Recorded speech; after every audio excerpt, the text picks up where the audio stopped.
All right, welcome back to the Blissful Athlete, everybody. Thank you very much for tuning in.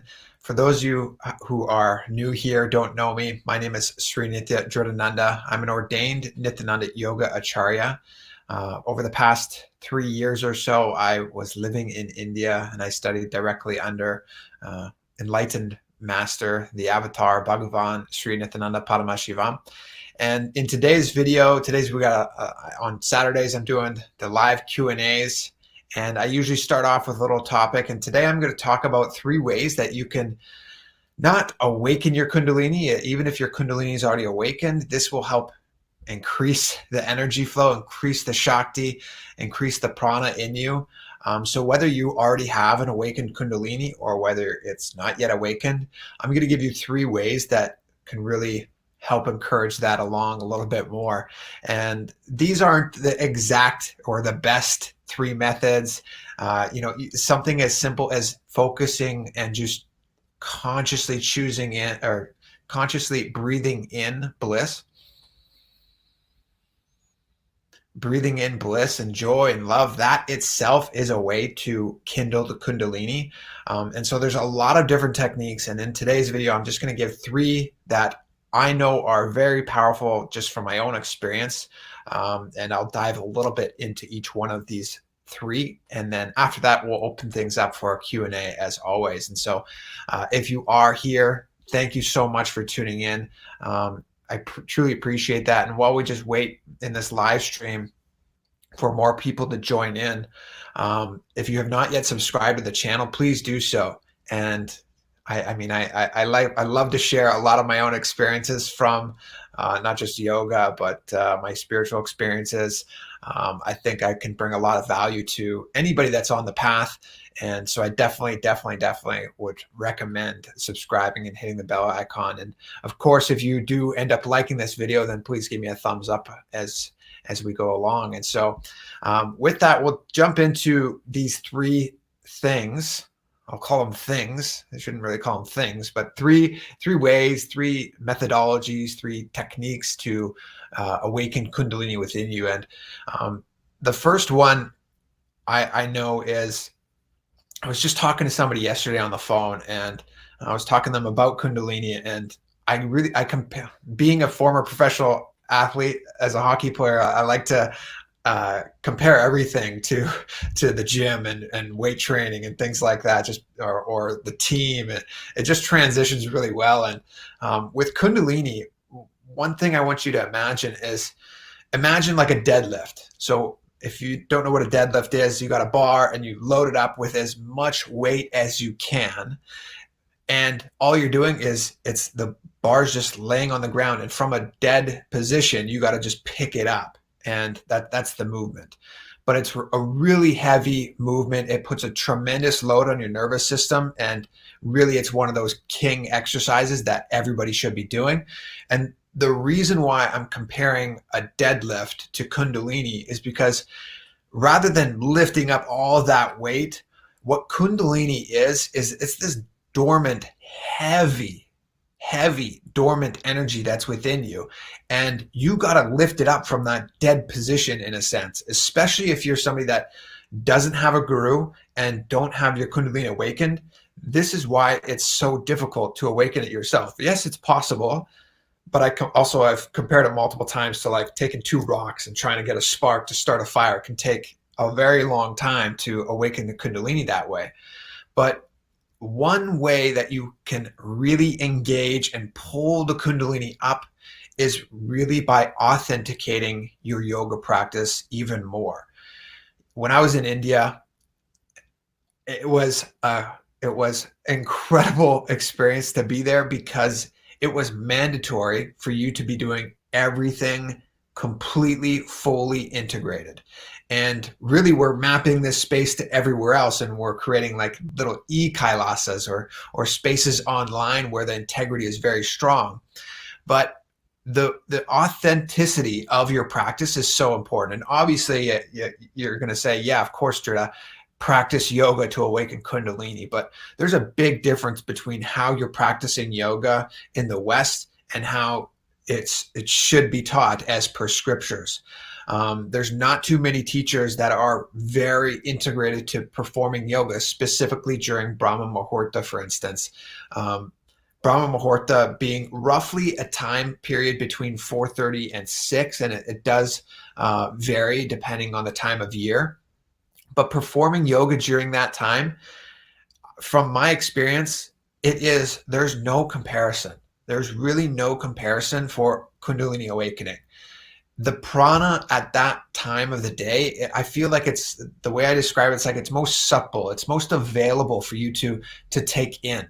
And when you're performing yoga at that time, it's just a different experience as a whole. So when you're authenticating your yoga practice, Brahma Muhurta is one way of doing this, but also incorporating all the different components that should be involved. So we understand that there's asanas, and maybe some people understand mudras, but one thing that really isn't emphasized enough is bandhas. So engaging the bandhas itself is how you're going to raise Kundalini, raise the apana, the prana flowing upwards within you. Because there's various different components of prana. The prana vayu constantly flowing throughout you. One of these is that it's apana, it's flowing outside of you, okay? And it's flowing out of the Muladhara chakra, the root center. And unless you're sealing that base, the perineum, then the energy is just flowing out. But if you do seal it, it can stay within you, okay? And that's just through one bandha. But then if you're engaging Uddiyana bandha, where you're sucking your stomach in and up, and you're doing that as intensely as possible, which means you're pulling in your stomach as far back as you can, and then lifting it up as high as you can, and then holding that and squeezing that, then you engage Jalandhara bandha, you tuck your chin down. Actually, I described the order in the wrong way, but when you're comparing, or when you're bringing in all of these three bandhas, what's happening is you're creating a tremendous power source within you. The Kundalini, the heat that is starting to develop, you'll feel it rising up. And during this time, it's not necessarily pranayama, but a kumbhaka, where you're holding your breath. That's allowing the prana to flow up the main nadis, the main center, the main channel, to get up to the Sahasrara chakra, okay? And each one of these bandhas has its own importance.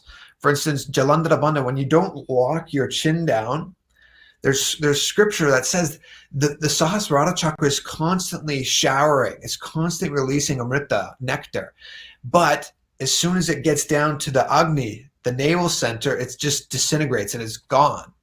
Jalandhara bandha helps maintain this Kundalini Shakti, this amrita, the energy up in the Sahasrara chakra. Okay, and so what's happening is like you're closing all of these gates. You're allowing your system to awaken and pull this energy up. Remember that deadlift? You got to have perfect form when you're doing a deadlift with tremendous weight. The same thing when you're performing yoga, and you're performing asanas and bandhas, the pranayamas, the mudras, all of these different components, and there's 12 in total, but I'm not going to dive into each one of those today. But really emphasizing the bandhas, really encouraging you to just be fully integrated to the bandhas in your yoga practice. And of course, if you're not already using bandhas, then the best way that you should be, in my opinion, the best yoga practice that I've ever come across, and of course I will say this because he's my guru, but because it's my best experience I've ever had, is through the Prathama Vinyasa Krama, where you're incorporating each one of these 12 components. And again, the mudras, the bandhas, pranayamas, visualizations, japas, mantras, everything is just overwhelming your entire system, overwhelming your senses, and focusing on the Kundalini Shakti awakening within you. The Nithyananda Yoga Prathama Vinyasa Krama is an initiation itself into Kundalini awakening. And I guarantee if your Kundalini is not yet awakened, if you practice the sequence with full integrity, your Kundalini will be awakened. Without a doubt. Each time I practice the sequence, it is just my Kundalini is next level. I can play with it right now in this moment, but during the sequence or right after the sequence, when we're in Shavasana and I'm performing Shakti Chalan Mudra, it's like the energy can just flow up immensely. So the first thing I would really say to emphasize and recap on this is, if you want to awaken Kundalini, I would highly recommend authenticating your yoga practice. That's the first and foremost, okay? The second technique that I'm giving, and again, just a reminder, these are not the only 3 methods to awaken Kundalini, but they are definitely 3 good ways, and I recommend them personally. The second one is through Nirahara Samyama. So Nirahara Samyama, it's basically an initiation into exploring and discovering your inner possibilities. So for instance, when we're born, we are born with the macrocosm, the intelligence of the macrocosm within us, within this microcosm. The same intelligence that created the cosmos is also within us. So this intelligence was able to create life without food, without energy that we conceive of today as what we need to operate our bodies. And so Nirahara Samyama is an initiation into tapping into this possibility within you, tapping into reawaken the possibilities of your biomemory. And all it is really a liquid diet process. It's an initiation where you can go beyond food. And it starts off with first being only on liquids for 2 days. Then you get a 1-day break where you can eat food. And then you go again for a few more days. And then you get another break. And then you go again for the rest of the time. And it's total 21 days. And what this is really preparing your system to operate on a different energy source from ether itself, from Kundalini Shakti itself. So the actual process of Nirahara Samyama it's like you checking into the game and saying, I'm going to play. I want to tap into my Kundalini Shakti, and I'm going to go through this process for that to happen. If you have never done a fast, or in specific in this scenario, Nirahara Samyama, because the context is so important, I highly recommend doing that first. What's going to happen is, one, it's going to strengthen your Kundalini. What happens is your nervous system, your body is beginning to detoxify. You become more pure. Your nadis purify. What happens is your Kundalini energy is allowed to flow more fluently through the body. When that happens, you're removing all unnecessary toxins, and you're now tapping into this energy center that you weren't quite tapping into before, especially again if you have that context. And so the second tip is 100% making sure, if you've never tried Nirahara Samyama, to try Nirahara Samyama. This is another free initiation. You can go to befoodfree.org to learn more information about that and to try it as well. I'm on a day 140, I think, or right around a day 140 of liquids only. And it's been going really awesome. It's been an amazing experience, just to not be eating for so long. The longest I had ever gone before was 30 days. And I recently declared that I would go for 108 days. And when I got to 108 days, it was just like, I feel too good. I just need to keep going. And so I highly, highly, highly recommend practicing Nirahara Samyama and getting initiated into that. And then the third thing that I had today for you is understanding the importance of one thing, and that is guru. Now, I know a lot of people believe that, guru is inside and you shouldn't have a guru outside. And I totally understand that. I totally get where you're coming from. And one thing that this kind of reminds me of is when I was a kid and my parents got me my first bicycle. And when you have like the 3 wheels, it's really easy. Like you can fall over side to side, like no problems, right? You just got to pedal and steer a little bit, and there's no harm, no foul. You can't knock yourself over. But as soon as you get the two-wheelers and you got to balance yourself, and if you don't balance yourself, you're going to fall.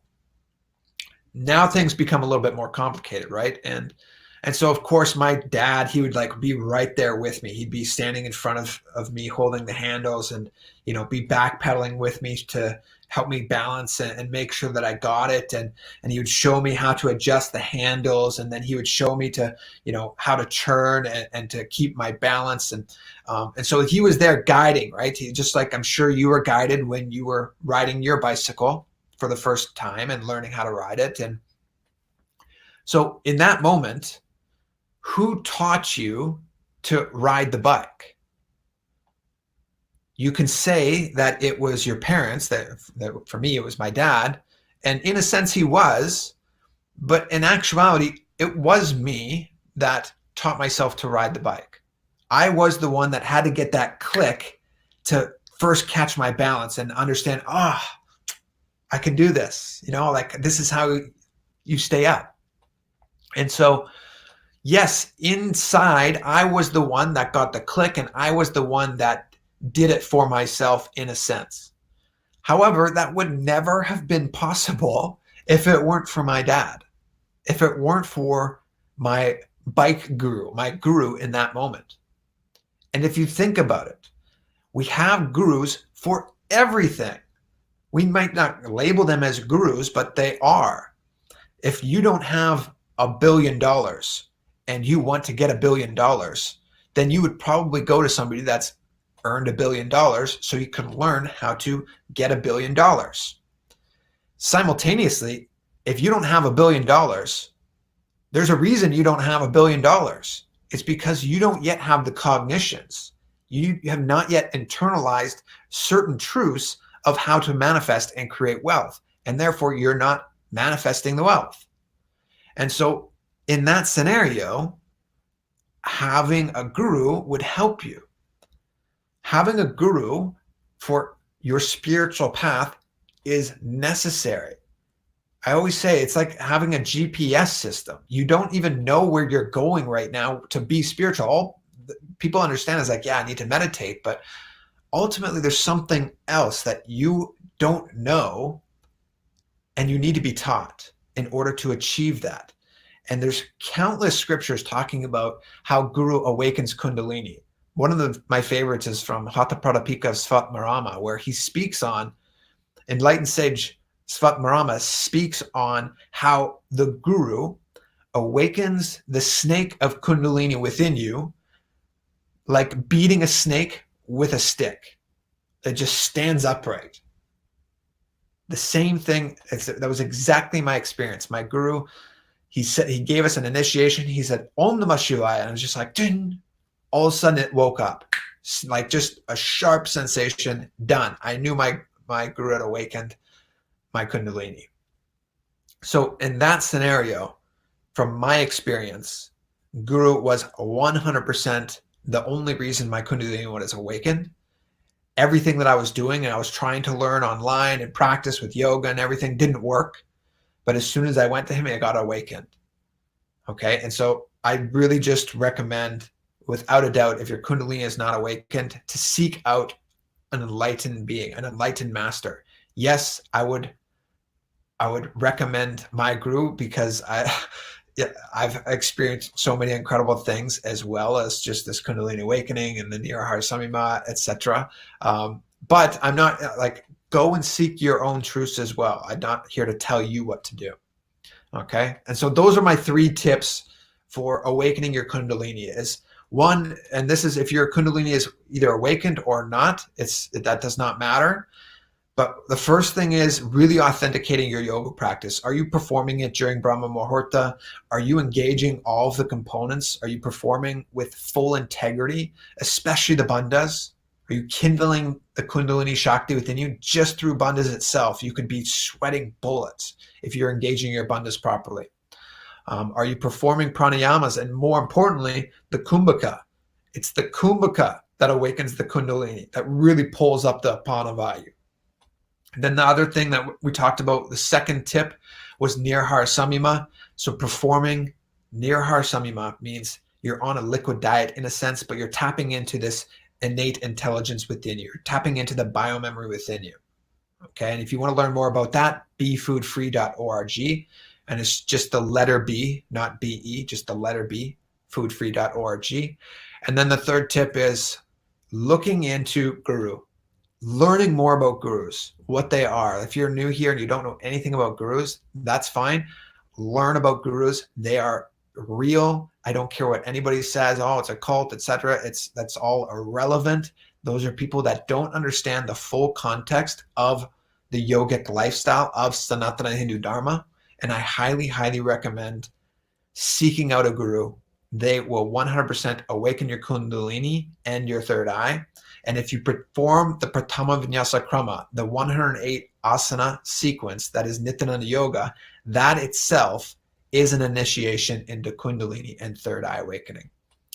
And so with that, I'll jump into the Q&As. But before you go, if you do decide to go, please, if you liked the video, give me a thumbs up, subscribe to the channel if you have not yet done so, and leave me a comment. Let me know if this helped you or if there's anything else that you would like me to speak on in the future as well. And so everybody that is here, that is staying for the Q&A, welcome. Nice to see you all again. Saturday morning, 10:20. It looks like 10:22 now in the West Coast.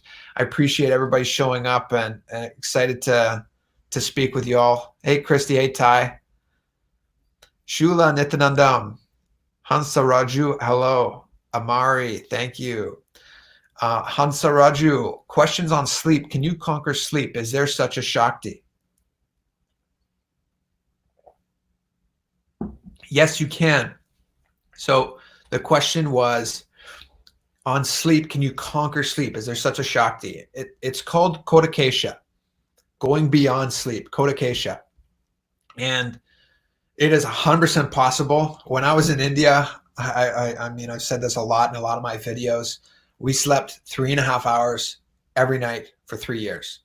And when I say we, I'm saying my wife and I, because we were the head yoga acharyas. We had to not only get up for yoga in the morning, which started at 4, but we had to be there to set up. We had to be the ones that were waking everybody up throughout the ashram. We were the people that had the full responsibility of yoga. And so that meant that we had less sleep than everybody else in the Adina. And we had to still perform and be at our best. And fortunately, we were able to do that just on 3.5 hours sleep. And not only that, I would say we thrived. And again, that was during, we were doing Nirahara Samyamas and a lot of other things as well. We were intensely active. But I think your question, Hansaraju, is more about not sleeping at all. And this is something that I actually tried my first year when I was in India with a few of my friends, that we wanted to completely go beyond sleep. And we went a few days, but after, I think it was near the end of day 2, we were like hitting a full wall. No, sorry, it would have been like the day 3 morning. We were just completely hitting a wall. We were actually sitting in my guru's courtyard. And for those of you that don't know, Swamiji has the Kailasa courtyard in his ashram. It's where his swing chair was, and it's where we would all go for manifesting power sessions and personal sessions with him. And I remember one of my friends, Sahadeva, and I, we were sitting in there, and Swamiji was talking to us. It was a very intimate setting. When you're in there, there's only like 50 people or so, and he was talking, and we just like, we're there, and we're trying to like keep our eyes open, and we just nod off and keep falling asleep. And then like wake up and like try and be with it. And then Swamiji said to us, Drita, go and rest. Stop Kodakesha. Go and rest. He's like, it's like basically you're saying like, good job, but like let go. You can rest now, because we had asked for blessings to do this. So we wanted to go beyond sleep. And there's a lot of people that I know that have gone multiple days. Like I would say 4 or 5 days max that I know of, at least, that have actually experienced this Shakti, again, Kodakesha. But I don't know of anybody that's fully gone beyond it. I do know nearly everybody in the Nithyananda Sangha has gone beyond sleep to a certain extent. It is a part of the yogic lifestyle to get limited sleep. There's multiple scriptures that say get limited sleep. A yogi should only sleep 4 hours a day maximum. I've seen one scripture. Swamiji recently just said 6 hours a day is too much, like go less than 6 hours. And so it is a power that exists to conquer sleep. And I would really highly recommend like seeking it out and trying to do that as well. I would say from my experience, the only way that's possible is one, if you take on a very massive responsibility and you go through it with integrity. So that could mean like for instance, when my wife and I were in the ashram, it was our responsibility to make sure everybody was at yoga. And it was our responsibility to conduct the yoga class. So that's a big responsibility when you're in an ashram. All of the monks, all of the people that are living there, it's your job to make sure that they're there. Okay? That is a big responsibility. And if I performed it with integrity, what happened was I would go to bed at midnight and I would shoot up out of bed at 3:30 and I'd be like, I gotta get up. And it was like there was no turning back. It was like I didn't have a choice to go back to sleep. But because of that responsibility, because of my integrity to it, that's what kept pushing me. That's what allowed me to tap into this different energy source within me, the Kundalini, rather than just our food, etc., and really go beyond the sleep like Hansa Raju was asking. And so I hope that helps answer that question. And it was a really good one. Monica, Nithyananda, Wesson, Nithyananda, Shula Devi, I totally agree. The resistance comes from word guru, not what it represents. We have mentors for everything in life. I couldn't agree more with that. It is the word. I mean, even Tony Robbins, he created a documentary that's saying, I am not your guru, but he knows what a guru really is. He knows what a guru really is, but we all look at mentors and we can accept and acknowledge a mentor, and people will literally slave for their bosses for something that they don't even own and get such limited sleep and, lose so much of their lives just for a certain job. But the word guru, to help you spiritually to experience liberation and the only purpose of this birth, that's not allowed. It's such a hypocrisy that we have in this world right now, and it's really unfortunate. But I think ultimately the truth will prevail. I think a lot of us here would agree with me. Yes, Ziman. Swamiji, during some initiations, he'll go, Kundalini, Kula Kundalini, wake up. And when he does that, it's like, oh, like you'll just feel little jolts like shoot up you. It's very powerful. So I love that you shared that, Ziman. Wesson, I can wait to experience my Kundalini. You can or can't. I'm not sure what you're saying there, but if you want to experience it immediately, again, Prathama Vinyasa Krama during Brahma Mahurta, you will experience it. Do it with full integrity. Guarantee you will experience Kundalini. Subhash, hi. Christy, hi. Thanks for joining. Excuse me. Luthorx, educating. I appreciate that. Monica, Nithyananda. 12 roots. You said don't do psychedelics because it changes the grooves in your brain. My question is, doesn't every experience we have change the grooves in our brains? If so, why is it such a big deal? Okay, that's a good question. Yeah,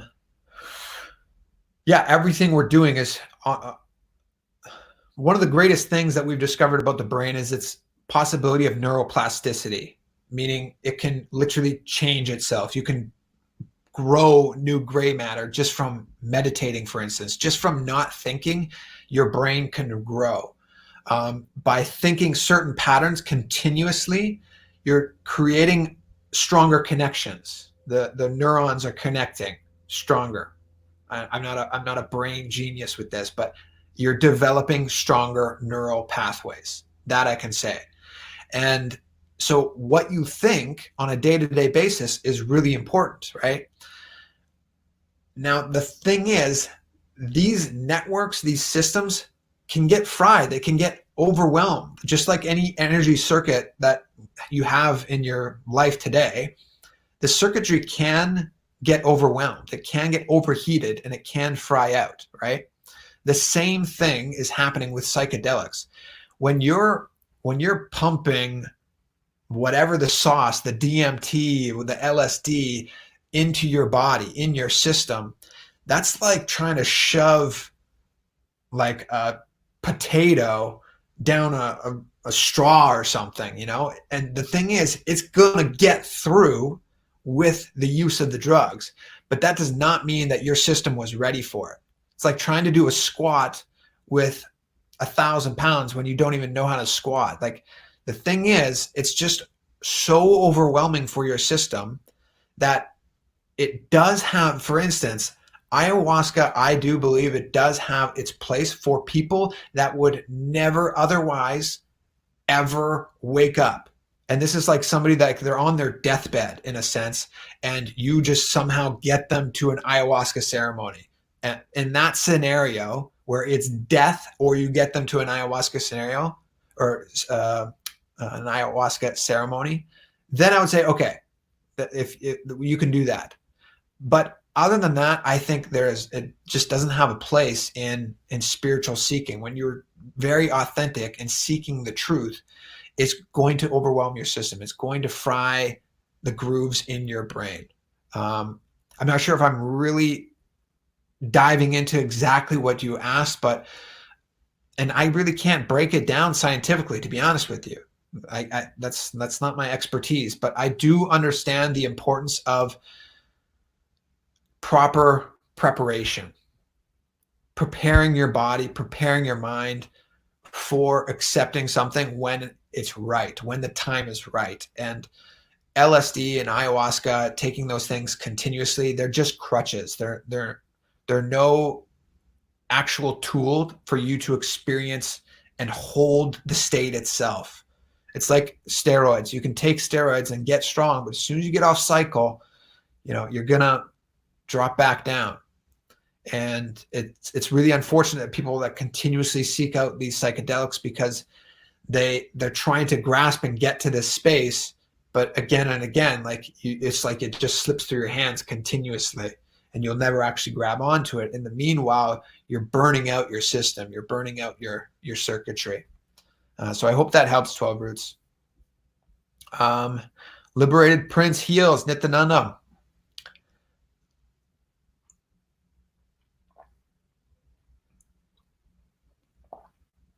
Actually, I was speaking with a friend not too long ago. His name is Chris Bruton. I played professionally with him, and in ayahuasca, we played professionally together in Alaska. And that was like right before I started to go through my own little depression and my own difficult times. And unbeknownst to me, he was about to go through the same thing that I was. And it's just interesting the paths that we go down, because he decided to eventually go to an ayahuasca ceremony and take ayahuasca and experience it. And he gained a lot of benefits from it, he said. And I don't doubt that. I believe that he probably did have an incredible glimpse into the depth of our reality and the depth of his consciousness.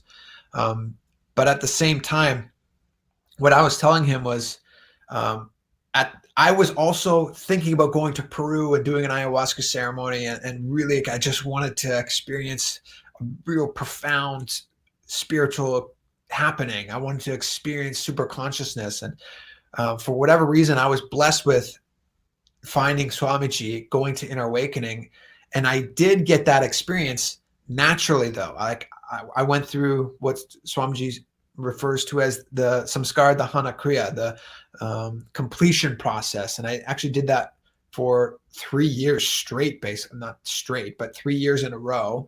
I did a very intense samskara dahana kriya process where you're completing all pain patterns within you. And it just like removed so much crap within me that would never have been removed. And because Swamiji was pulling all of that out of my system, it purified my body, detoxified me. It allowed the Kundalini Shakti to naturally awaken within me. And he awakened my Kundalini itself. ayahuasca doesn't awaken Kundalini. It just shows you a glimpse into something. And again, I can't really speak on it from experience, but from my understanding. And so I was speaking with my buddy, and it was nice to have a dialogue with him and to hear his experience of it and how his spiritual journey went along. And I think I did record it, so it's something that I'm thinking about posting. And if you're watching this and you've been watching the channel, and if you enjoy the interviews or enjoy a certain type of content, please let me know. I've been thinking more about doing more of these interviews and speaking with people and hearing their story, having them share a little bit about their spiritual experiences, their understandings of Hinduism, third eye, etc. And so please let me know if that's stuff that you would like to see more of, because I'll definitely do that. But I've also been trying to branch out a little bit as well and collaborate with a few other people. If you haven't seen, I did do a collaboration with David Meltzer. He's a multi-billionaire, maybe not, I shouldn't say multi-billionaire, but billionaire. He's a very successful entrepreneur that I did an interview with a few months back on this channel. I've been in talk with, I won't drop any names, but I've been in talk with somebody from the Game Changers movie. So hopefully I can have him on the channel too. So just let me know what you would like to see more of, and I can definitely make that happen. Okay. So, Christy, is it possible to get Kundalini awakening even if I am not able to do all 108 asanas? Yes. The only thing, one second, I'm just going to get a drink of water.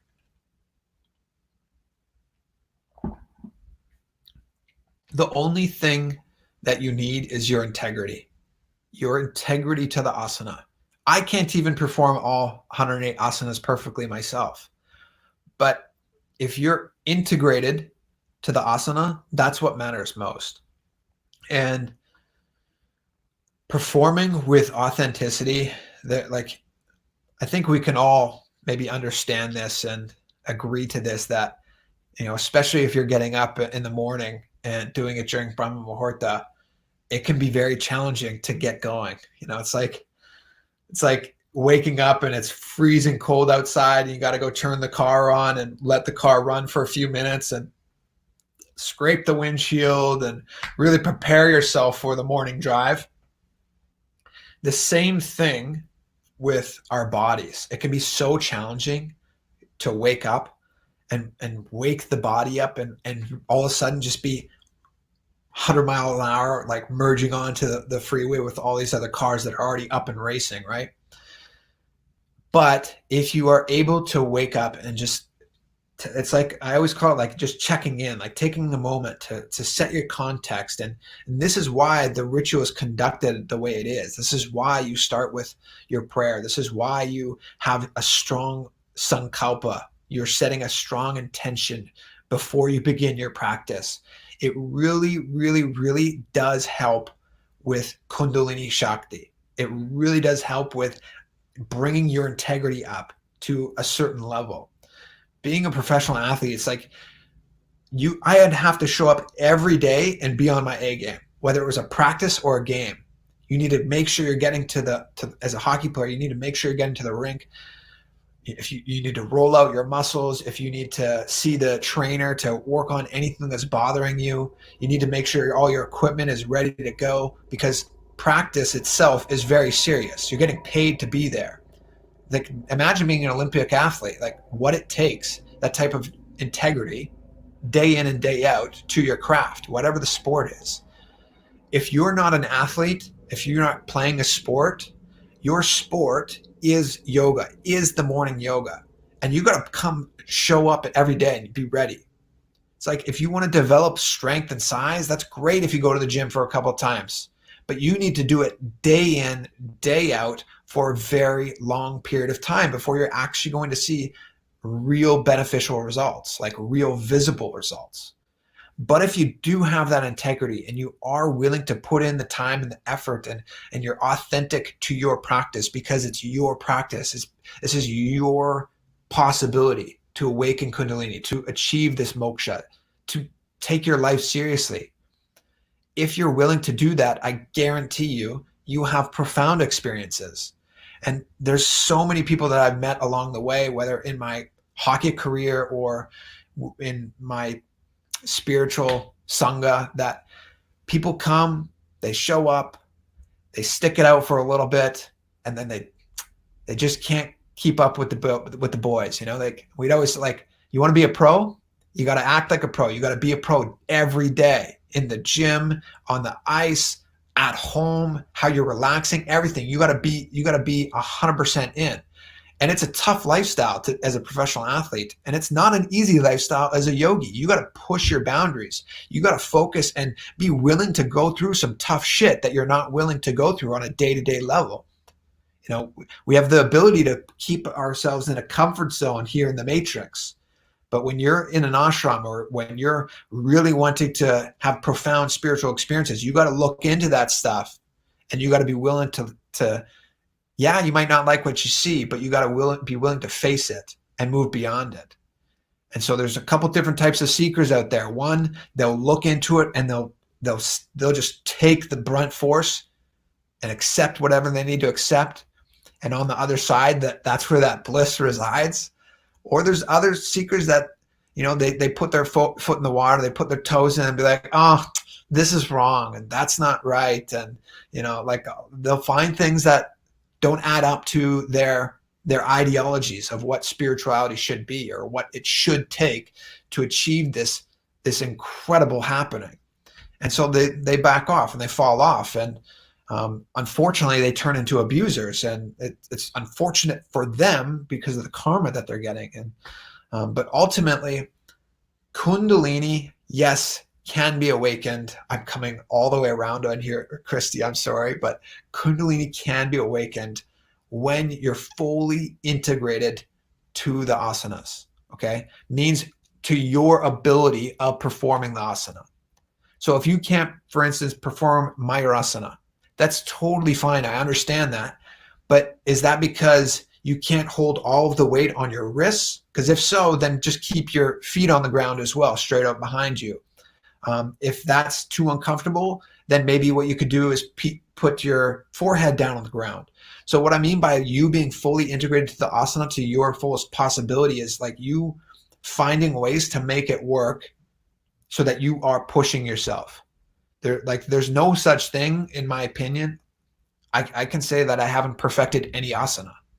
Not one single asana in the Prathama Vinyasa Krama I have perfected. Not one. And that's starting even with Sukhasana. I have not yet perfected Sukhasana. The most simplest asana, I have not yet perfected it. And I don't know if I ever will perfect it. But it's the seeking into it, the diving more and more into it. Can I become more integrated to the asana this day, this moment, right now? When you do that continuously again and again and again, that's how perfection flourishes. That's how perfection opens up. So just continue showing up, Christy. And one, your Kundalini is going to be awakening. And two, your progression in your sequence and your progression in your physical abilities, you'll notice the difference. But more importantly, this all transitions to day-to-day life, right? Like you'll be more integrated with how you handle certain situations in your life, and you'll start to experience the benefits in a lot of different ways. So I hope that helps, Christy. Sri Tom, Nithyananda. Wesson, if your Kundalini is awake, does your third eye automatically get awakened? From my experience, no. That was two different initiations, and I don't believe that they are related in that sense. Because, for instance, when my Kundalini was awakened, it only shot up to about my belly button. And then it's taken some years for me to be able to raise it up and play with it and shoot it up higher and higher. But even before that, Swamiji initiated and awakened my third eye as well. It was two separate initiations. So I don't believe the two are connected. They are...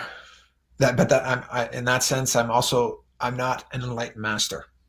I know I might seem like it, guys, but I'm not an enlightened master. No, I'm kidding.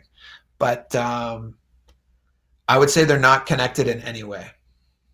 And that's also from my experience. And I have never seen a scripture that speaks on the two being correlated in any way. If you have found a scripture on that, or you have found somebody that is claiming that they are awakened at the same time, I would love to see that.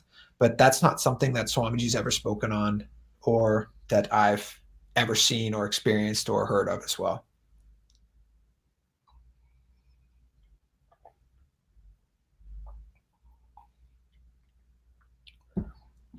I'm just going to acknowledge somebody that's saying psychedelics are very good for the brain and spirit. Do them wisely. Everybody, here's my biggest lesson of the day. Don't listen to a word that you hear from anybody and accept it as the truth, including me, including Swamiji, including any influencer online. Seek out the truth after what they say. Seek out the truth after what they say. That's what being a Hindu is. It means seeking into the truth, okay? Today, unfortunately, it's so easy to become an influencer, and it's so easy to influence people into making not only bad decisions, but tremendously terrible karmic decisions that will not only ruin them in this lifetime, but in Janmas to come. For Janmas to come. Do not listen to people and just accept it as truth. I will say, I make mistakes sometimes. I say things that are wrong sometimes. And that's why, I mean, there's nothing wrong with that. But unless you sought it out after hearing me, then how is it? Then that's the problem, how can we justify something as truth or not if you're not meeting us halfway, if you're not meeting the influencer halfway, or meeting the mentor or the guru? The guru's job, for instance, isn't to give all 100% of enlightenment. In Vedic times, the guru was there to, there's 3 different ways that you have to learn. First is Shravana, where you listen. Then Manana, where you internalize. You have to internalize the truth. So guru will say something. I might say something. Some fool might say something in the comments. But that's the first step. You just listening. Then Manana. You have to internalize it.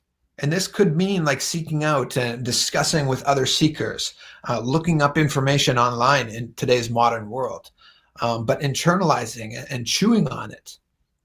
Then after that, once you have come to a conclusion, then nididhyasan, expressing it, teaching it, allowing it to manifest through you in your day-to-day actions. Then that's how you can really fully understand a concept, fully understand a truth. And of course, you can incorporate what's known as the acid wash system as well, where if somebody says or using psychedelics is very good, I would say first and foremost, which enlightened master is telling you to do this? Because are we using this as a technique to become enlightened? If so, okay, can you show me one being that is enlightened that says to take psychedelics? For instance, if I wanted to make $1 billion, can you tell me or show me one billionaire that says, get high as a kite every day? If there is one, like, I would like to speak to him. I'd like to get that context, right? But first and foremost, which enlightened master is telling you to use psychedelics every day, or to use psychedelics? They help you become enlightened. If you discover one, then I would ask that enlightened being, because he may have used it and may have like helped him. Absolutely. But that does not mean it's the right system for every person. So if that, even let's say that enlightened being says that, yes, psychedelics help you, then I would ask that enlightened being, I would question, okay, are you enlightened really? Where did you get that technique? If he cannot show you a scriptural reference of another enlightened master, a sage, a rishi that is speaking on psychedelics, then I would say that hasn't passed the acid wash test, as my guru has introduced us to. There may be your Sakshi Pramana where, yeah, it's psychedelics, it helped me a little bit. There may be an Apta Pramana where, or an Atma Pramana, where an enlightened being is saying, yeah, like psychedelics help, but if he can't point to a scripture of another enlightened being that has come before that says microdose with LSD and you'll get enlightened, then it's not passing the acid wash. I would not trust that person. I would not listen to them ever. Now, hypothetically, I don't even want to use this experience, this example actually, because it's so stupid, but, and I don't want to offend anybody with that, but for me, that's the reality. But if there was a teaching, a different teaching other than psychedelics, and it's in the scriptures like the Vedas, the Agamas, as written by Shiva, the Upanishads, for instance, if there was somewhere in the Upanishads that said, yeah, you could take psychedelics, and then there was an enlightened rishi that said, yeah, you could take psychedelics, and then there's an enlightened master that says, yeah, you could take psychedelics, and then in your experience you took psychedelics, then I would say, okay, that would be the case. But there isn't. There's no scriptural reference. There's no thread that falls through all of those scriptures, all of those thousands of years old scriptures, enlightened masters, gurus that have come before us. And therefore, somebody that is influencing you that says you should take psychedelics and microdose, it's going to help you, I would not trust that. In my opinion, that is not somebody that should be trusted. They would not pass that acid wash test of Shastra Pramana, Apta Pramana, Atma Pramana, and Sakshi Pramana. Oh, Christy, I'm glad you enjoyed. Primos, Nithyananda, thumbs up, love your work. I appreciate Primos, thank you. So it looks like we're at about 52 minutes and there's no more questions. So if anybody has a question, you can throw it out there. And if not, I will move along. Just to kill some time, if you have not yet heard Ashutoshananda's latest song, so I'm a big believer in listening to songs that are only encouraging your spiritual growth, are only developing powerful cognitions, only helping you expand spiritually. And Ashutoshananda, he's one of Swamiji's disciples. He's come on my channel a few times. We were doing some Bhakti-Artha Sadhas, and he's an amazing musician as well. He's got a very artistic talent, and almost every song that I listen to, if I listen to music, is one of his. And he released a song recently which was absolutely awesome. I actually don't even know the name. I need to track that down, and I'll put the link in the description. So after we're done this live stream, I'll share that. It's another good one for sure. Definitely recommend that.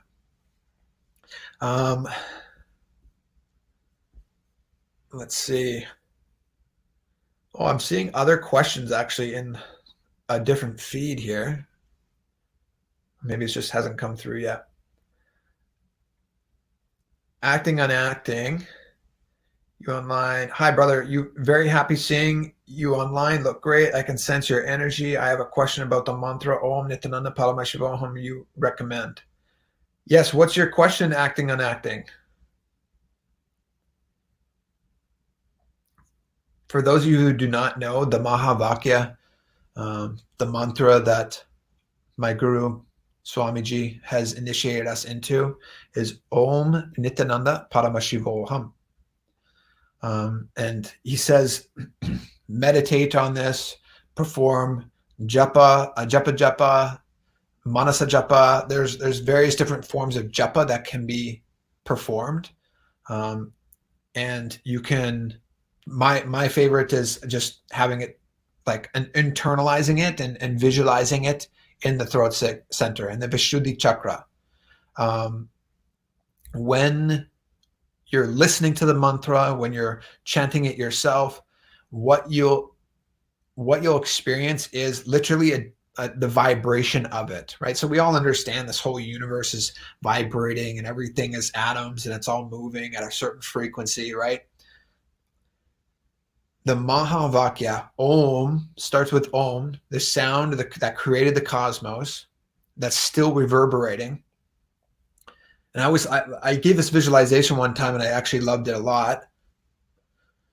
When the cosmos was created, just imagine like it all started with this pea-sized ball, right? And all of a sudden it just explodes, and universes and stars, moons, galaxies, black holes, everything is just explodes, and it started expanding, right? Imagine when that happened, it was just like, oh, and that's still going, right? Om is still going. The sound that first happened when the cosmos was created, Om, is still happening because the cosmos is still expanding. So just by saying Om itself, you're tapping in. It's like you're clicking in and holding on to the sound that created the cosmos. Om. So when you start the mantra with Om, that in itself, you're hooking on to the creation of the cosmos. You're allowing that to reverberate within you. You're resonating more with the frequency that created the cosmos. Nithyananda, for those that don't know, Nitya is eternal, Ananda is bliss. The sound that created the cosmos, from that space, where it's coming from, the space is eternal, like time doesn't exist, right? Just in this reality, but beyond this physical matter, beyond our galaxy, time is not real, it's eternal. And that space itself is bliss. So Nityananda, being in eternal bliss, is your true nature. Because when you leave this body, you're going back to eternal space. You're tapping into where we all came from. You're no longer locked in this dimension, in this matrix of time and space. You go back to being eternal. I just want to see acting and acting. I see how to follow up. I do this mantra now for 1 month, and I can sense the space surrounding me. Space surrounding me is like steam around you. Can tell me more about, by the way, it's amazing. What is the steam-like space in my question? Okay, so just to let me finish this thought current first. As after Nityananda, Om Nityananda, so Om, eternal bliss, Paramashivoham, the ultimate space that created the universe, the creator of the cosmos. When you're saying Shivoham, it's that I am that. I am that space. I am that eternal being. I am the one that has manifested. I am the one that is creating this illusion, that's sustaining it, that is allowing it to unfold, to destroy it, to have liberation, to continuously experience all 5 dimensions of this reality. I am all of that. I am that being. I am all powerful. This is what the mantra really is, that you're repeating to yourself continuously over and over and over. One real interesting thing, when you're saying acting, unacting, that there's this steam-like space that you're experiencing. Swamiji just gave a visualization in a meditation the other day. It was after a satsang. He said to visualize an intense bright light, intensely bright light, but it's a very cool space. And then I was just reading, like the day after that, might have been 2 days after that, in the Shiva Samhita, Shiva gives the exact same technique, only Swamiji was saying it in your third eye. Shiva was saying in the root center, in the Muladhara chakra, visualizing an intensely bright white light, but it's very cool in nature. So the heat that you're experiencing from my cognition is that you're boiling your internal system, like as you start vibrating more and your frequency raises higher and higher and the Kundalini raises up, like you can literally start sweating. You start perspirating. Heat starts like just massively increasing within you. The Agni within you just shoots up. This is from my experience. Now, I believe that the visualization of intense coolness helps you in this Kundalini awakening process. So the visualization of intense bright white, that is the Kailasa space. That is, it's like, you know, you hear all these people that they have near death experiences, and they see the bright white light and they move towards the light. That is Kailasa. Excuse me. That is the eternal. That is Nithyananda. You're moving back to eternal bliss. That bright white light, the Kailasa space, different dimension. But when we're in this physical body, it's a very intense heat.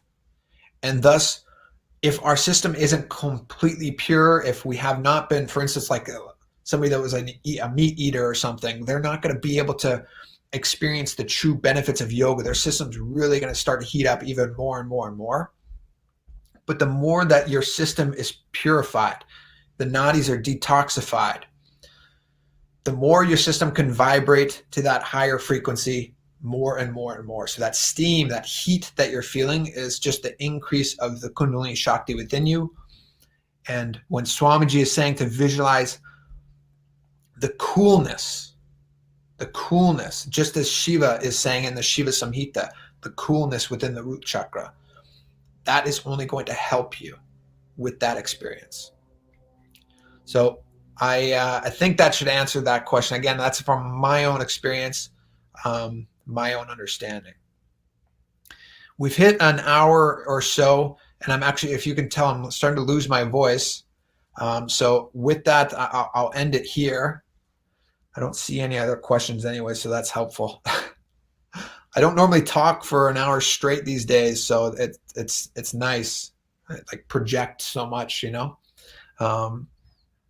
Thank you so much for tuning in, everybody. Nitya Dancer, Nithyananda, I've been watching but quietly. Much gratitude for your vids, Tridananda. They clarify so much about real yoga. Thank you. I appreciate you appreciating me. No, you guys are the reason I do this. So I'm glad I could do this for you. I feel extremely blessed to have all the experiences that I've had, and just that I can help in any way. So thank you very much for tuning in, everybody. If you're new to the channel, subscribe, hit the bell icon. Let me know in the comments, though, what type of videos you'd like to see more of. As I said at the beginning, I am going to be doing more interviews, I think. So let me know maybe what type of interviews you'd like me to conduct and who you'd like to see on the channel, and I'll start making that happen as well. And so with that, Nithyananda, everybody, thank you so much for tuning in. And as always, be blissful, Nithyananda.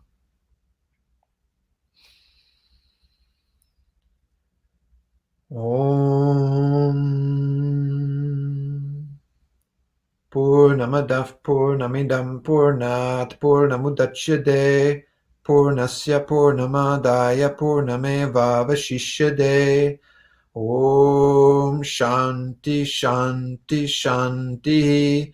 Ali Om Tat Sat. Sarvam Bhagavat Sri Nithyananda Paramashiva Paduka Paramastu. Om Nithyanandam.